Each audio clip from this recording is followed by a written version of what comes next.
Hello, my name is Ben Sayer. In this video I'm going to show you where to find notes about facts within Family Tree Maker 2010. Now these are notes about events or different characteristics for a person, not the notes for sources or notes about the person themselves. These are useful if you're going to save a proof argument or proof statement about an event after you've captured all the evidence, say, and you want to correlate that and discuss any kind of conflicts and things like that.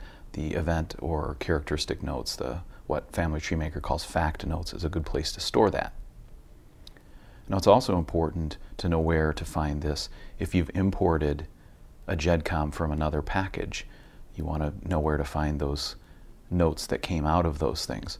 For instance, in RootsMagic, the notes we're talking about are the ones that are associated with a given fact. So for instance, on this person, if I click on the death event, you'll see a little snippet of the note right down here. And then if you click the note button, it'll bring up the text of the note. In the Master Genealogist, you'll find the notes right here. If you look at the death entry for this same person, here's the note right there.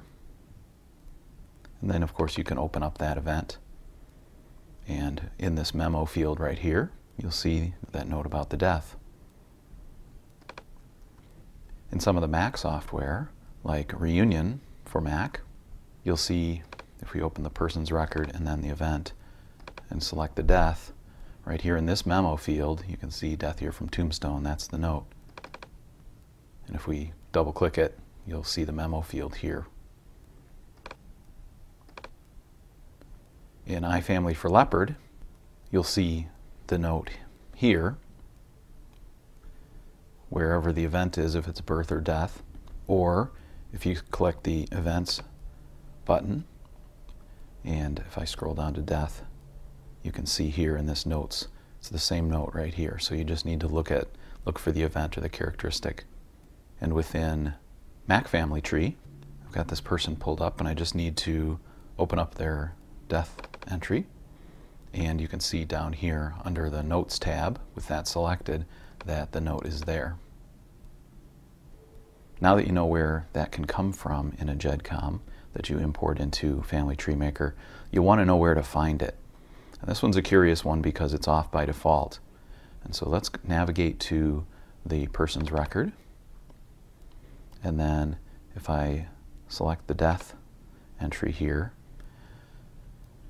you can see down in notes it has some notes, but they are the person notes. They're not the notes for this event.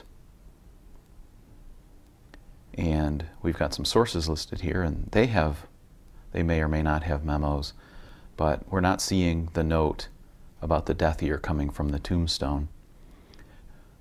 Here's how you can turn that on. Right over here on this button labeled Options, it's a drop down, and if you click this selection here that says Show Fact Notes, that will turn on another tab here for notes, and if you select that, there is the fact note that came in from the other software.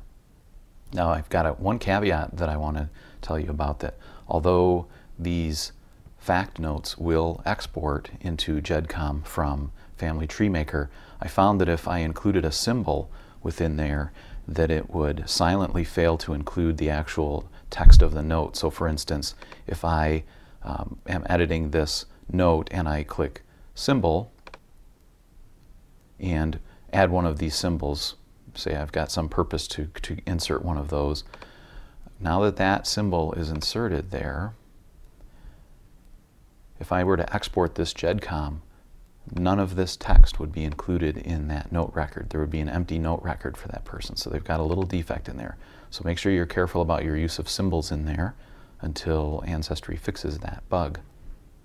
It will export notes if you have these rich text features on, if you bold or italicize or underline within there. Those rich text treatments will not be included in the export. It'll just be plain text that gets exported, but it does not prevent the export of the actual information. So you should feel free to use those things if it makes it easier for you to use the notes.